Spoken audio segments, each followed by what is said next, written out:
లోక సంబంధమైన వ్యక్తులు, లోక సంబంధమైన అనుభవాలు, లోక సంబంధమైన తత్వజ్ఞానము, లోక సంబంధమైన ఎంటర్టైన్మెంట్లు కావచ్చు, క్లబ్లు, పబ్లు, ఎంటర్టైన్మెంట్ సెంటర్స్, అమ్యూజ్మెంట్ పార్క్స్ మనిషికి ఒకంత ఆనందాన్ని ఇచ్చినట్టుగా కనబడతాయేమో, కానీ ఆ తర్వాత మరలా జీవితం మామూలే. అదే అసమాధానం, అదే అశాంతి మనిషిని నిలబడి చేస్తున్న రోజుల్లో దేవుని మాటలు మాత్రమే మనకు నిజమైన ఆనందాన్ని, సంతోషాన్ని ఇస్తాయి. లేఖనాల్లో అనేక మాటలు మనం చూస్తాం. ప్రభువా, నీ ఆజ్ఞల యందు ఆనందించేవాడు ధన్యుడు అని కీర్తన గ్రంథంలో మనం చూస్తాం కదా. దేవుని మాటల యందు ఆనందించేవాడు నిజంగా ధన్యుడు. ఎవరు ఈ లోకంలో ఆశీర్వదించబడిన వారు? ఎవరు ఈ లోకంలో దీవించబడ్డారంటే దేవుని మాటల యందు ఆనందించేవారు. ఒక సూటి ప్రశ్న అడుగుతున్నాను, దేవుని మాటల్లో నువ్వు ఆనందిస్తున్నావా? వాక్యాన్ని వినడంలో నీకు సంతోషం ఉందా?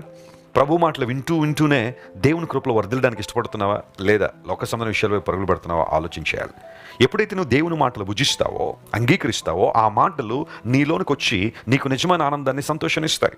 ఈ ఆనందం తరిగిపోని ఆనందం, ఈ ఆనందం చెదిరిపోని ఆనందం, ఈ సంతోషం ఏ ఒక్కరు దొంగిలించలేని ఆనందం.